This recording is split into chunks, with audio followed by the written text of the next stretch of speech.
okwogera ne Katonda buli ku makya y'ensula ennamu ekulukutira mu bulamu bwaffe ne tufuna amaanyi agatuyamba okuyita mu lunaku lwonna. Funa amaanyi nga tonnafuluma nnyumba yo. Omulabe waffe omulungi, Mukama atukoze obulungi obutagambika ate n'atukuuma okutuyisa mu nnaku 6 ne tutuuka ne ku lunaku olw'olwaleero olwa Ssabbiiti nga tukyassa omukka ogw'obulamu. Mu butuufu tuba bakodo, tuba battima obutamwebaza, tuba babi nnyo okusigala ewaka nga tukyatudde mu kifo ky'okugendako ku kkanisa okumwebaza n'okusinzaako wamu n'abooluganda abalina endowooza ze zimu ng'ezaffe. Kaganda Joshua, nze nkubuuzaako omuminsani wa Mukama Katonda waffe. Ndowooza obadde tomanyi nnyo binfaako. Ndi musajja muminsani, ntambula mu bifo eby'enjawulo nga mbuulira enjiri. Ekintu ekyo nkyebaliza Katonda kubanga munnange tekisangikasangika. Mukama kuyita kujjeyo gy'akujje ate akuteeke mu mulimu gwe ogw'okubuulira enjiri. Essaala gye nnina nti naawe kiba kya ddala gy'oli kubanga obulamu obw'okubuulira enjiri, nkubuulira mazima gennyini, bwe bulamu obuwa essanyu erya nnamaddala. Wiiki eno tubadde tuyiga bingi. Tuyize ku bantu abo 14,104 na kiki ekibafuula ab'enjawulo. Kwe kubeera nga balina erinnya lya Katonda mu bwenyi bwabwe, kwe kubeera nga balina empisa ya Katonda, basajja na bakazi ababuulizi ab'enjiri abatalina njigiriza za bulimba, abayigirizibwa Omwoyo Omutukuvu ate abayimbira Katonda waffe emisana n'ekiro. Boogera mazima gokka, teboogera bulimba bwonna, era nga Katonda waffe ayagala ggwe obeere ekimu ku kitundu ku bantu abo. Olunaku olw'ejjo twayongedde okwetegereza ensonga lwaki abantu bano babaddewo ku nsi kuno. Katonda waffe teyatuyita kulya mmere, Katonda waffe teyatuyita kukola ssente, kuzaala baana, kuwasa, kufumbirwa na kuzimba bizimbe. Katonda waffe yatuyita kubuulira njiri, era ng'enjiri tulina okugibuulira yonna n'ekigendererwa eky'okufuula abalala okubeera abayigirizwa ba Mukama waffe Yesu Kristo. Olunaku olwaleero nga tetunnaba kutunuulira kyakuyiga kya lwaleero, nkusaba ojje wamu nange twewombeke mu maaso ga Katonda ate atuyigirize. Taata waffe omulungi atudde mu bwakabaka obutagwa, weebale olw'okutukuma n'otuyisa mu nnaku 6 n'otuusa wano ku lunaku olwa Ssabbiiti. Yongera okubeera wamu naffe n'okutuyigiriza ng'era bw'obadde otuyigiriza. Ekitiibwa n'ettendo Katonda waffe kabikuddire. Kuno nno kwe kusaba kwaffe okuyita mu linnya eddungi lya Yesu Kristo Mukama waffe. Amiina. Nga tetunnaba kuyiga kyakuyiga kya lwaleero, owooluganda kambeeko kye nkugamba. Ng'ogenda mu maaso ga Katonda leero okusinza, funa ku ngoye ezikyasinza okulabika obulungi z'olina. Funa engoye ng'omukyala ezibikka omubiri gwonna. Abantu ba Katonda abaami oleme kubatwala mu kukemebwa. Naaba ogende ku kkanisa, togenda bugenzi bwoto ku kkanisa owooluganda nga tonaabye. Ekyo leka kibe ekivve ate n'abaana bo bayigirize nti ekyo ekikolwa si kirungi. Olabike bulungi mu maaso ga Katonda. Ate toyambala kukisussa. Omwoyo obunnabbi atugamba twambale engoye eziri simple, twambale engoye eziri ddaalo, engoye ezitaliimu bibomboolabombola kwongera ku attracting abantu gye tuli, kubanga ekigendererwa kwe kulaba nti abantu tubasongera ku Yesu Kristo. Mukama akuwa omukisa ate ng'ebintu ebyo ogenda kubiteeka mu nkola. Okubikkulirwa essuula e14 lunyiriri lwa 7. Olunaku olw'ejjo twayogedde twalabye malayika oba abantu ba Katonda nga balina enjiri ey'emirembe n'emirembe, nti obubaka obuva ewa Katonda bwe bubaka obuleeta emirembe ejja ddala mu mutima gw'omuntu, era n'ebikolwa by'omuntu ono ne bibeera bikolwa bya mirembe. Enjiri eno ey'emirembe n'emirembe, essuula ey'omusanvu 8, 9, 10 11 ne 12 ayongera okugitutemeratemeramu. Onyola 7 Bayibuli egamba ng'ayogera n'eddoboozi eddene nti mutye Katonda mumuwe ekitiibwa kubanga ekiseera eky'omusango gwe kituuse. Mumusinze eyakola eggulu n'ensi n'ennyanja n'ensulo z'amazzi. Omutwe gw'ekyokwegako ogw'olwaleero guli nti mutye Katonda oba okutya Katonda. Malayika bw'aba abuulira obubaka buno agamba kyasookera ddala okwogera kwe kutya Katonda. Ekibuuzo, okutya Katonda kitegeeza ki?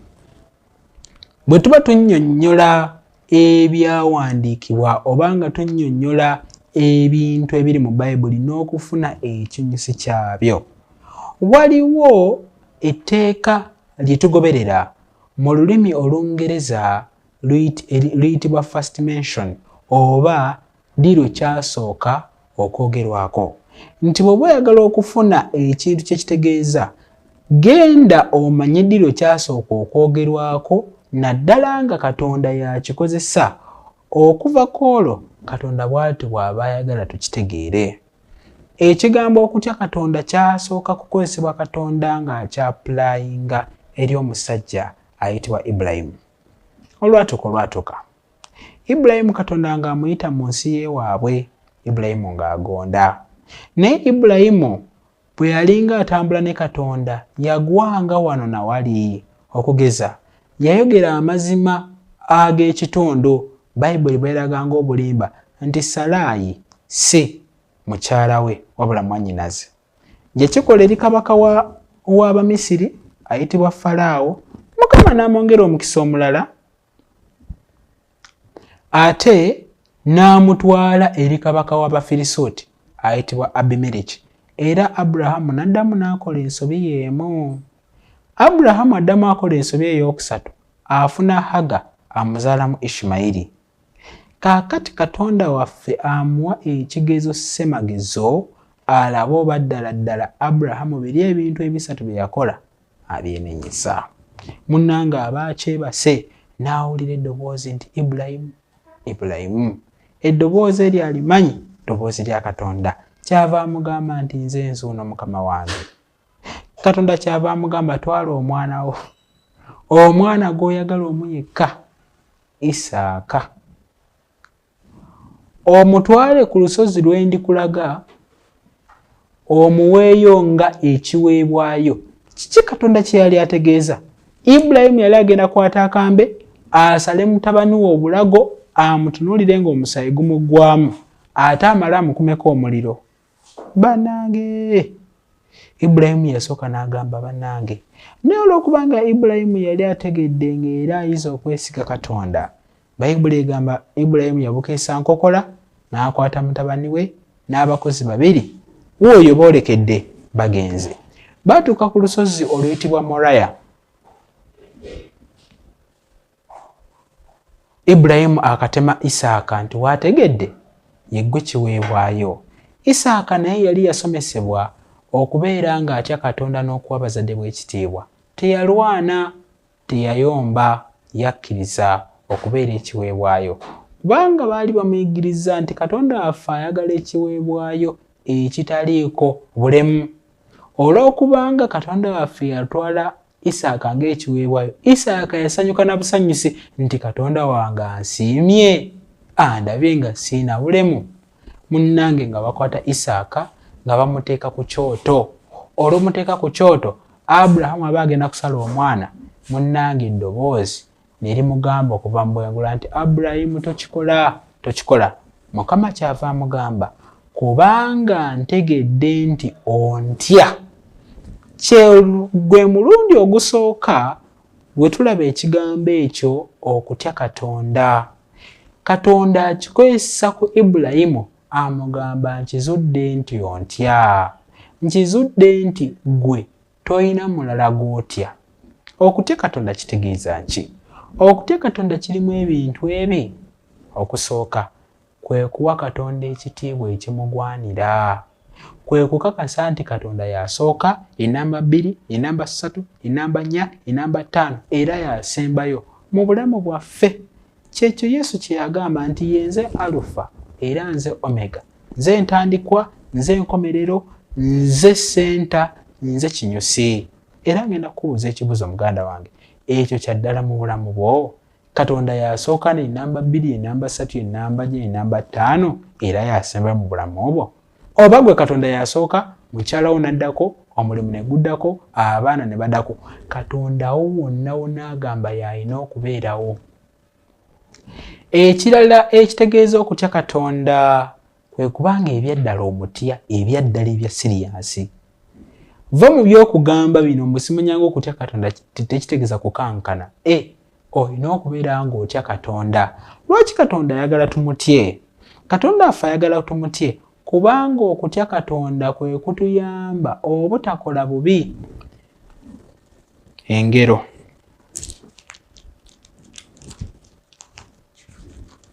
Engero essuula ey'omunaana olunyiriri lw'ekkumi Bayibuli egamba okutya Mukama kwe kukyawa obubi. Ekinsobozesa obutakola bintu bityamu kwe kubanga tutya Katonda. Kubanga tumutya tukimanyi nti bwe tunaakola ebintu ebyo ebikyamu agenda kutubonereza. Ibulayimu oluvannyuma lw'okutegeera nti buli tteeka eriva ewa Katonda bwe tagondirwa kiba kibi, olw'okubanga yali atya ebinaavaamu singa Katonda waffe yali amugambye okukola kye yamugamba n'atakikola, Ibulayimu yagenda mu maaso n'okusala Isaaka. Okutya Katonda kuno kituyambako obutakola bubi, obutayenda, obutabba. Otya Mukama n'ogamba Mukama nnyinza ntya okumutunuulira, nnyinza ntya okugenda mu maaso ga Katonda okumusaba okunsonyiwa nga sigenze ku lunaku lwa Ssabbiiti nga sirina nsonga y'amazima, nnyinza ntya okugenda mu maaso ga Katonda nga ku lunaku olwa Ssabbiiti lwe yataddewo ate lwe ndi okukolera ku bizinensi zange ku ssimu oba bizinensi zange eyo ziri open, nnyinza ntya okugenda mu maaso ga Katonda nga sikoze nga siyambye muntu munnange. Ekyo nno Katonda ffe kyayita okutya. Era okutya okufaanana ng'okwo Bayibuli ekwogerako bw'eti mu kitabo kya Zabbuli.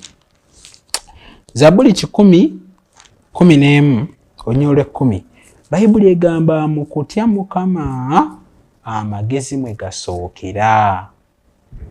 Abantu abasinga banoonya amagezi ku ngeri ki gye bayinza okutegeera enteekateeka y'obulokozi. Banoonya amagezi n'emirimu egy'enjawulo. Bayibuli egamba nti ekyo kibaawo nga waliwo okutya Mukama Katonda. Kiba kitegeeza nti omuntu atalina kutya mu mutima gwe, omuntu atatya Katonda, atamuwa kitiibwa oba atamutya literally, tagenda kubeera n'amagezi kutambula mu bulamu buno. Era kituufu kubanga omuntu atatya Katonda bw'anaayagala amagezi g'okukola ajja kulowooza agenda kubazaala, kukuba abantu butayimbwa, kuteega bantu, tatya Mukama nti Katonda ajja mubonereza, so ebyo byagenda okukola. Omuntu atatya Mukama tajja kuswala kugattika ku mukyala we mukazi wakubiri kubanga talina kutya mu ye. Ate ono omukazi owookubiri yalowooza nti agenda mugattika kaafuna emirembe so nga yeesimidde kinnya kirala. Bambi talina magezi kumanya nti ekyo ekikolwa kyakoze si kirungi. Y'ensonga lwaki Bayibuli egamba nti bw'oba oyagala okutandika okutegeera amagezi agakuyamba okutambula mu bulamu obwa bulijjo n'amagezi agakuyamba okutegeera enteekateeka y'obulokozi, olina kusooka kutya Mukama. Y'ensonga lwaki malayika ajja n'akugamba nti mutye Katonda kubanga ekyo kye kimu ku bintu ebisooka ebikuyambako obutakola butali butuukirivu. Tusoma ku musajja ayitibwa Yobu. Yobu essuula esooka olunyiriri olusooka Bayibuli egamba nti Yobu yali musajja. In fact katusomeyo. Yobu essuula esooka olunyiriri olusooka. Waliwo omusajja mu nsi Yuzi, erinnya lye Yobu, era omusajja oyo yatuukirira era nga wa mazima, era ng'atya Katonda ne yeewalanga obubi. Kiki ekyaleetera Yobu okubeera nga yali yeewala obubi yadde yali musajja nga mugagga? Kubanga yali atya Katonda. Kakati ekibuuzo ekikulu, Katonda tuyinza tutya okumutya? Ekisooka kya byonna, toyinza kutya oyo gw'otamanyi nti gy'ali. Ekibuuzo kye ngenda okukubuuza, ddala ddala okkiriza nti Katonda gy'ali? Ddala ddala Katonda wagamba nti ensi yonna ngenda giramula, obikkiriza? Ddala Katonda wagamba nti omubi bw'aneeyongera okwonoona agenda kufa, ekintu ekyo obikkiriza? Oba olowooza Katonda ayinza okusaasira omubi agenze mu maaso n'asakaatira mu kukola ebitali bya butuukirivu mu ngeri emu oba endala mbu ayinza omusonyiwa?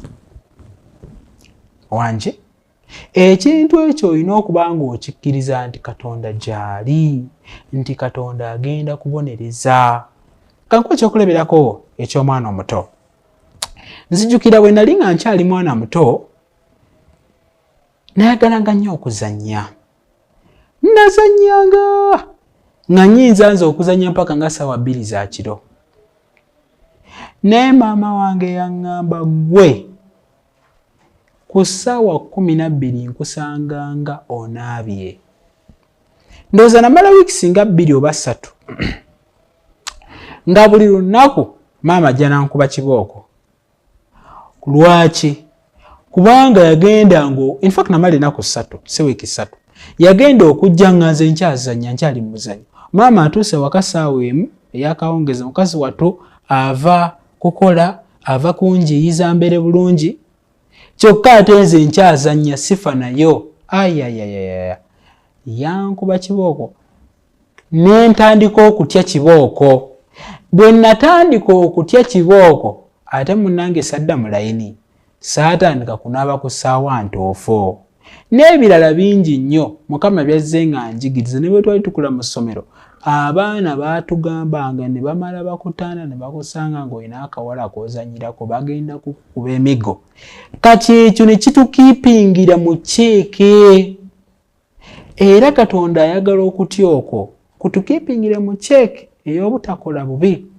Wabula okutya si kwe kulina okukuleetera okukola obulungi. Ekirina okukuleetera okukola obulungi kwe kwagala Katonda kw'alina gy'oli n'okwagala kw'olina eri Katonda. Era ng'okwagala okwo bw'oba tokulina, ojja kuba nga Abafalisaayo. Ojja kuba tokola bikyamu ate nga n'ebirungi tobikola ki? Tobikola. Kubanga otya Katonda, tokola bikyamu. Tolina kwagala eri Katonda, ebirungi tobikola. Mu maaso ga Katonda era obanga akoze ebibi. Okutya Katonda tukujja wa? Bayibuli egamba mu kitabo ekya Deuteronome. Deuteronome Bayibuli ennyonnyola nti ebintu bino bye mbayigiriza mubiyigirize abaana bammwe, mubayigirize okutya Katonda. Mukwano gwange njagala kugamba nti okutya Katonda bayigiriza kuyigirize. Omuntu omuyigiriza okutya Katonda.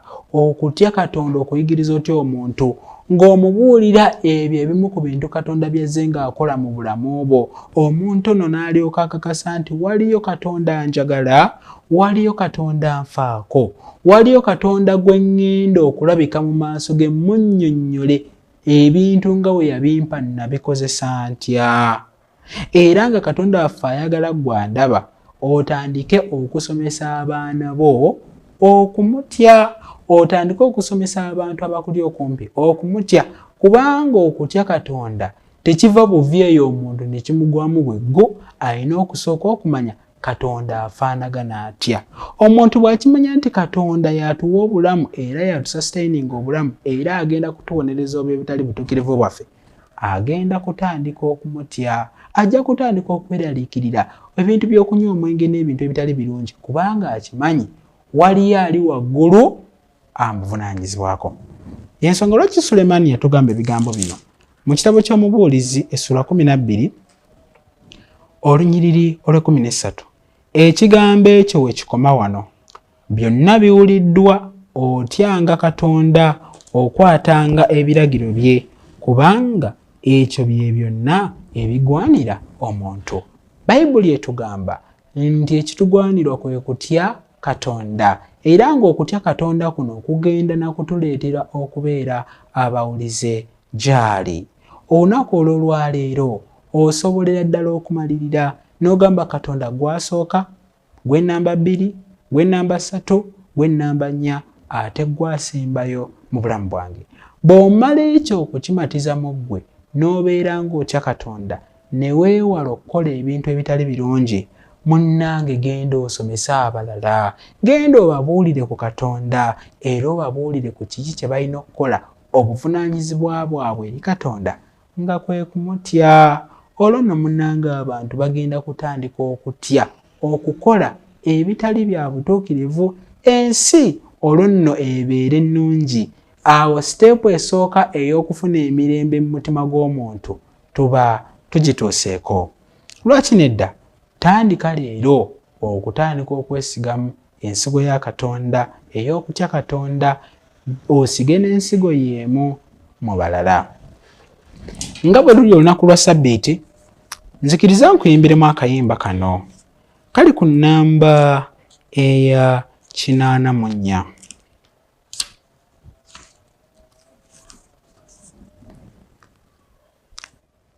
Jjukira olunaku Yesu lwe yatuwa, olusinga ennaku endala bulungi, lulina okuwummula okw'omukisa